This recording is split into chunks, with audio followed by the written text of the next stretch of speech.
Pour le troisième exemple, on va résoudre la limite de x cube moins 2x2 plus 3x moins 6 divisé par x cube moins 4x au carré plus x plus 6 quand x tend vers 2. Alors la première chose à faire, comme d'habitude, c'est juste d'évaluer cette fonction au point que l'on vous donne, c'est-à-dire 2. Et on va voir que si on rend 2 au cube moins 2 fois 2 au carré plus 3 fois 2 moins 6, ça donne 0. Ici c'est 8 moins 8. 6 moins 6, 0 plus 0, ça donne 0. Divisé par 8 moins 4 fois 2 au carré plus 2 plus 6. Ça va donner 16. Et ça va donner 16 aussi. Donc, pardon, c'est moins 16. Donc 16 moins 16, ça donne 0 aussi. Donc on a une forme indéterminée 0 sur 0. Alors, quand on a des polynômes et qu'on a une forme 0 sur 0, généralement, il faut factoriser. La majorité du temps, c'est juste de la factorisation. Peut-être qu'il y a d'autres méthodes dans certains cas particuliers, mais la méthode générale qui marche quasiment tout le temps, c'est juste de factoriser et d'éliminer des termes en haut et en bas. Donc, on va se concentrer d'abord sur le numérateur, factoriser le numérateur, et ensuite factoriser le dénominateur et voir quel terme on peut supprimer. Alors, le numérateur, c'est x au cube moins 2x au carré plus 3x moins 6. Ça, c'est égal. Si on voit que là, il y a un cube, on a 3x moins 6. Je peux voir qu'on peut factoriser un x au carré dans le deux premiers termes. On va avoir x moins 2. Et on va factoriser un 3 dans le deuxième paire de termes. Et on aura aussi x moins 2. Et on peut factoriser le x moins 2 et obtenir les facteurs de ce polynôme-là, c'est-à-dire x moins 2 et x au carré plus 3. Alors, x moins 2, on doit s'attendre à l'avoir. Pourquoi? Parce qu'on sait que quand on a rentré le 2, c'est un 0 de cette fonction-là. Parce que ça nous a donné 0. Et quand c'est un 0, il peut se décomposer sous forme x euh, opposé, le signe contraire au nombre que au 0. C'est-à-dire que si le 0, on va dire c'était égal à moins 3, tu sais que tu vas avoir un facteur x plus 3. Si tu sais qu'un 0 c'est 2, tu vas avoir un facteur x moins 2. Pourquoi? Parce que quand tu vas rentrer le 2 dans cette fonction-là, ça va donner 2 moins 2 égale à 0. Et 0, ici imaginez que c'est 0, ben 0 fois n'importe quoi, ben ça va donner 0. Donc c'est pour ça qu'on s'attend à avoir x moins 2. Bon, pour ce polynôme-là de troisième degré, ça va, ça s'est bien passé. Pourquoi? Parce qu'on avait une factorisation assez simple. Mais essayons de voir le deuxième si il sera aussi simple aussi. Alors, on a pour le dénominateur x au cube moins 4x au carré plus x plus 6. Ça, il n'y a pas vraiment de factorisation évidente pour, par exemple, faire apparaître un x moins 2 fois quelque chose. Parce que si je factorise, par exemple, les deux premiers termes, j'aurai quoi? Si je sors x au carré, j'aurai x moins 4, plus, si j'essaie de factoriser le deuxième terme, je peux rien faire. J'aurai x moins x plus 6, 1 fois x plus 6. Je peux rien sortir. Est-ce que j'ai le droit de dire, par exemple, que ça, c'est égal à x moins 4 fois x plus 6 fois x au carré plus 1? Non, j'ai pas le droit. Ça fait aucun sens. Ok? Et d'ailleurs, on n'a même pas de x moins 2. Alors maintenant qu'on sait qu'on peut pas factoriser ce polynôme-là de, de manière facile, il y a une autre méthode qu'on peut utiliser, c'est la division de polynômes, tout simplement. Alors je vais vous montrer l'exemple. Nous, ce qu'on veut, c'est qu'on veut diviser ce polynôme-là par le facteur x moins 2. Pourquoi? Premièrement, on sait que ça va nous donner un restant de division égal à 0. Ça veut dire que ça va être une division, entre guillemets, parfaite. Sans, comme si je divisais 8 divisé par 2. Ça va donner 4, ça donne pas 4,5, 4,3 ou pas. Ça donne 4. 9 divisé par 3. 3, pile. Nous, ça va nous donner ça divisé par quelque chose, ça va nous donner quelque chose, et aucun restant. Vous allez le voir quand je vais faire la division, ça va être très simple. Mais aussi, il faut se poser la question, euh, qu'est-ce qu'on essaie d'accomplir réellement? Je vais vous dire qu'est-ce qu'on essaie d'accomplir. C'est-à-dire qu'on sait que le polynôme x cube moins 4x au carré plus x plus 6 peut se réécrire sous la forme. On le sait, pourquoi? Parce qu'on sait que 2 c'est un 0. Quand x égale à 2 c'est un 0, on sait qu'il peut se réécrire sous la forme x moins 2 fois quelque chose. Un polynôme ou plusieurs polynômes, plus un autre polynôme, un polynôme. On sait qu'il peut se réécrire sous cette forme-là. Maintenant qu'on sait ça, ça veut dire que si, nous on cherche ça, hein, parce qu'on veut factoriser, on va avoir les facteurs du polynôme. Maintenant qu'on sait ça, on sait qu'alors que x cube moins 4x au carré plus x plus 6 divisé par x moins 2 va donner ce quelque chose, tout simplement. On le sait, pourquoi? Parce qu'on sait que ça, cette égalité tient le coup, elle est vraie, et donc on a juste transformé un peu l'équation, et l'égalité, elle tient tout le temps. Maintenant, comment on effectue cette division-là? Eh ben, en la faisant comme en faisant tout simplement une division quoi, de polynômes. Alors, la chose qu'il faut prendre en compte dans ces divisions-là, c'est que il faut toujours éliminer le terme avec le plus grand degré. On se concentre toujours avec le terme avec le plus grand degré. Dans ce cas-ci, c'est 3, le plus grand degré. Ensuite, ça va être 2. Ensuite, ça va être 1. Ensuite, ça va être 0. Mais peut-être qu'en cours de route, le 2 va se faire éliminer, genre tout seul. Et donc, il y aura 0, imaginez 0 x au carré. Ben, on va direct se concentrer sur x au prochain degré. Si le coefficient ici en face de la puissance, en face de la variable du degré, il est égal à 0, on va pas essayer de l'éliminer parce qu'il n'existe pas. Ok? Dans ce cas-ci, c'est 1x au cube. Évidemment, c'est sous-entendu. Alors, on se concentre sur le premier terme, c'est-à-dire x au cube. Et la seule opération qu'on peut faire, c'est des soustractions. Avec le terme qu'on va faire apparaître ici. Qu'on va faire apparaître, pardon, ici.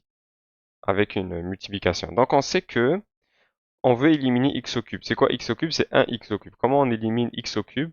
Ben, on soustrait x au cube, tout simplement. On soustrait ce nombre. Comment on peut obtenir ce nombre? Ben, en multipliant x par x au carré. Parce que si on fait x fois x au carré fois x, on va obtenir quoi? X cube plus x cube. Mais vu qu'il y a un moins, il va se faire soustraire. Mais il faut pas oublier que vu qu'on multiplie ici, il faut qu'on multiplie aussi ici. Donc on aura moins 2 fois x au carré. Donc moins 2x au carré. Ça va nous donner quoi? X cube moins x cube, ça va nous donner 0. 0. Moins 4x au carré, moins 2x au carré. C'est quoi? C'est moins 4x au carré plus 2x au carré. C'est la même chose, parce que le moins moins va devenir plus. Et ça va être égal à moins 2x au carré. Maintenant, comment on élimine moins 2x au carré? Sachant qu'on peut faire juste des multiplications de ce polynôme-là. Pour éliminer moins 2x au carré, il faut additionner 2x au carré. Mais vu que la seule opération qu'on peut avoir ici, c'est des soustractions, il faut prévoir que quand tu vas multiplier le moins par le nombre ici, il faut que ça donne un nombre 2x au carré. Si je mettais plus 2x, par exemple, parce qu'on sait que 2x fois x, ça donne 2x au carré. Est-ce que le nombre qui va apparaître ici va pouvoir soustraire et éliminer ce moins 2x? Voyons voir. Allons voir, pardon. 2x fois x au carré, ça va donner plus 2x au carré. Ok. Là, tout va bien, mais là, il y a un moins. Moins fois 2x au carré, ça donne quoi? Moins 2x au carré. Donc, qu'est-ce qu'on va avoir? On va avoir moins 4x au carré. Et ça, c'est pas bon, parce qu'on n'a pas éliminé. On n'a pas éliminé, tout simplement. Non, il faut voir différemment. Il faut se dire, je vais soustraire, je vais multiplier x par moins 2x. Comme ça, ici, je vais avoir un moins. Mais vu que je sais que le moins et le moins vont se multiplier, ça va donner un plus, donc ça va se transformer en 2x au carré positif. Donc à prendre en compte. Mais il faut pas oublier qu'on ne multiplie pas juste ce terme-là, on multiplie aussi celui-là. Donc moins 2x fois moins 2, ça va donner plus 4x. On a un x ici, donc on va le rajouter. On va le considérer dans la soustraction. Qu'est-ce qu'on va avoir? On va avoir moins 2x plus 2x au carré, parce que moins moins, 0. Et on aura x moins 4x. On aura moins 3x. Maintenant, comment on élimine moins 3x? Même concept, on regarde ici notre facteur. On voit que il faut avoir 3x quelque part. Donc, on peut faire apparaître 3x en multipliant 3 par x. Et ça va nous donner moins 3x plus 6, parce qu'on multiplie là et là. Et là, on a un 6 aussi ici. On additionne 6. Et donc, ça va donner moins 3x moins 3x. Ça va donner moins 3x plus 3x, ça donne 0. 6 moins 6, ça donne 0 aussi. Donc, c'est ça le restant que je vous ai dit. Que le restant allait être égal à 0 parce qu'on sait que x moins 2 est un facteur.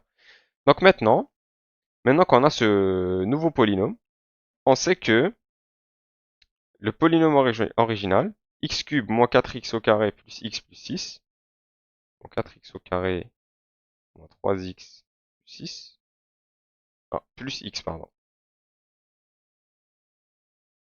Voilà, est égal à x moins 2 fois x au carré moins 2x moins 3. Voilà.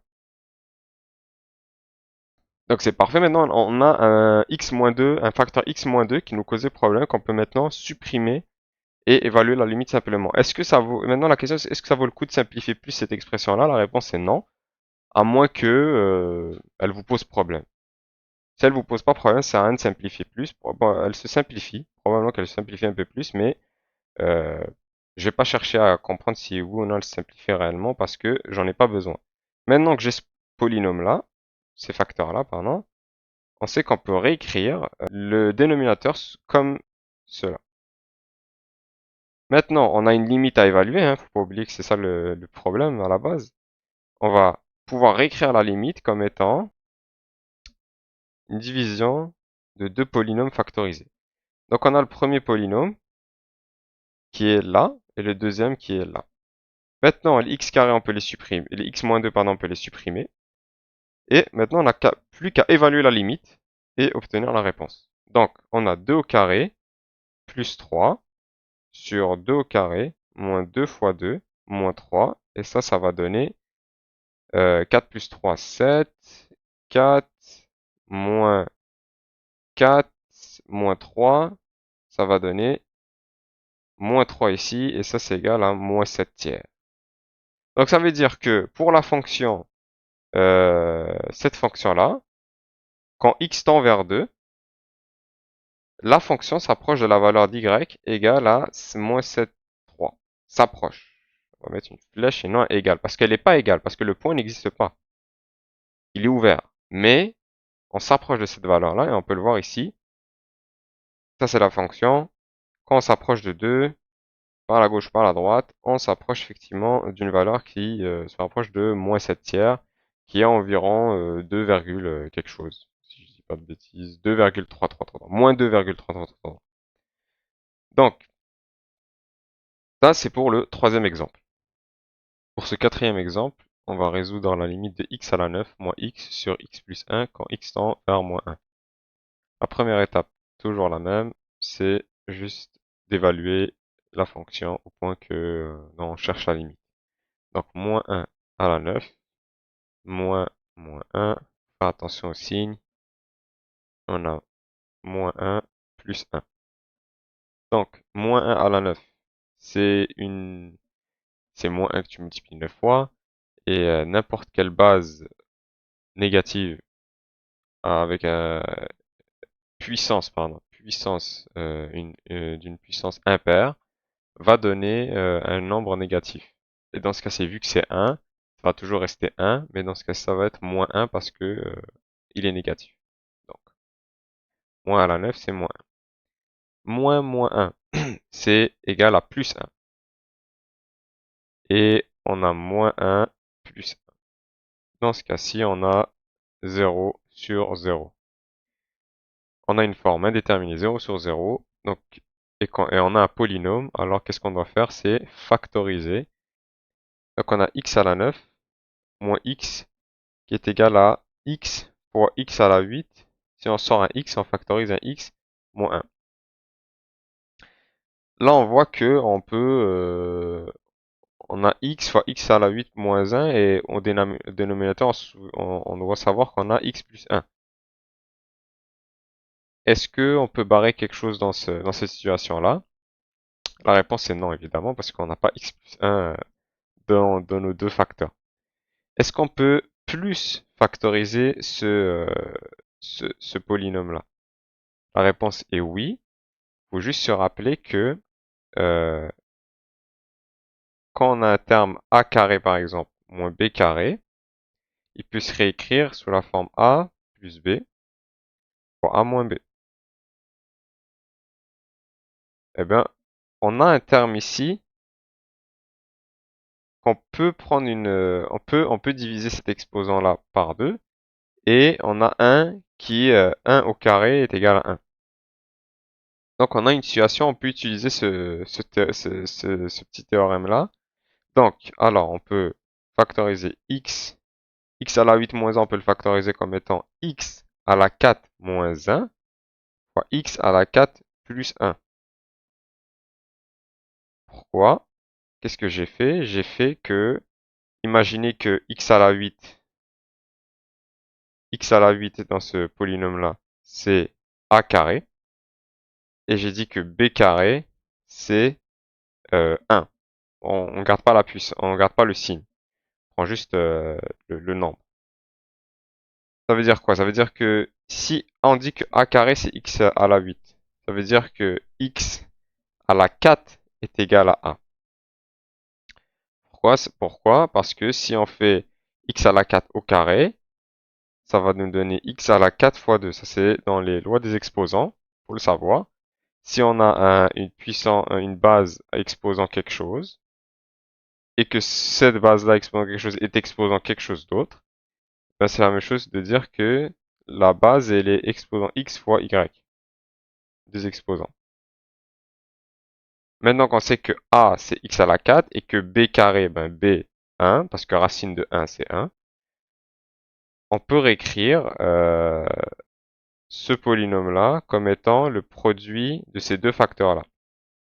Maintenant, faut se poser la question, est-ce qu'on peut factoriser, est-ce qu'on peut, pardon, supprimer un terme du numérateur avec le dénominateur? Est-ce que x à la 4 plus 1, c'est la même chose que x plus 1? La réponse est non, donc on peut pas factoriser encore. Parce qu'on a x à la 4 moins 1, évidemment, c'est différent de x plus 1.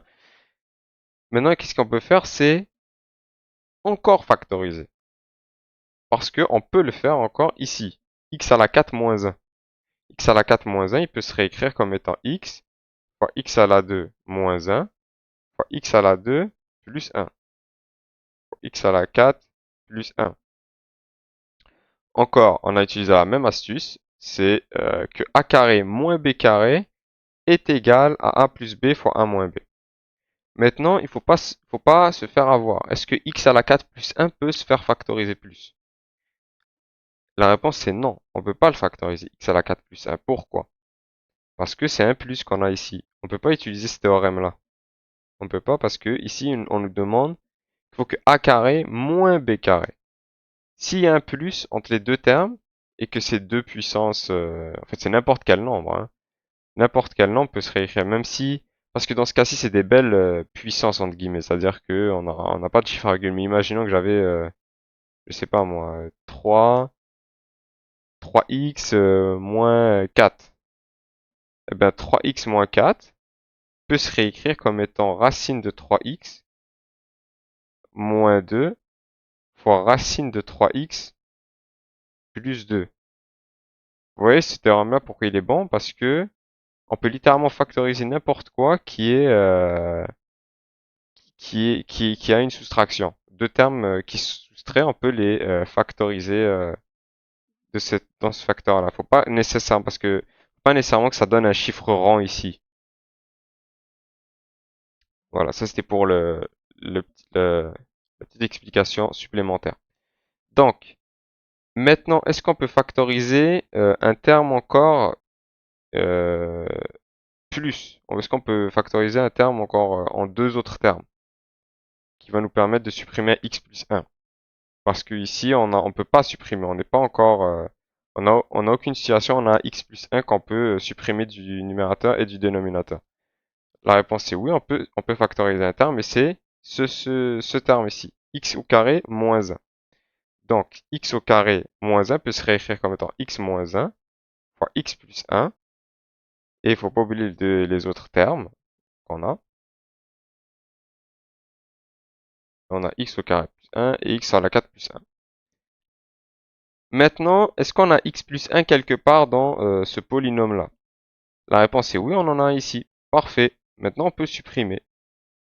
On peut supprimer, on peut le remplacer dans la limite originale. La limite originale qui étant, je vais la réécrire ici. Quand x tend vers moins 1, on a x à la 9 moins x sur x plus 1. C'est ça qu'on avait. Et ça, c'est équivalent à dire que c'est x qui tend vers moins 1 de x fois x moins 1 fois x plus 1 fois x au carré plus 1 fois x à la 4 plus 1. Tout ça divisé par x plus 1. On sait que la limite elle a un problème si on rentre le moins 1 dans cette situation-là. Donc ce qu'on va faire, on va supprimer ces termes-là parce qu'on a le droit. Okay, c'est une division et on est dans une limite. Si on vous demande d'évaluer, je sais pas moi, les zéros de la fonction ou le domaine, on ne devrait jamais faire ça parce que réellement le point x égale à moins 1 n'est pas dans le domaine de la fonction originale qui est celle-ci. Mais vu qu'on est dans une limite et qu'on veut juste comprendre ce que la fonction fait quand on s'approche de moins 1, on a le droit de faire ça euh, dans une forme déterminée 0 sur 0.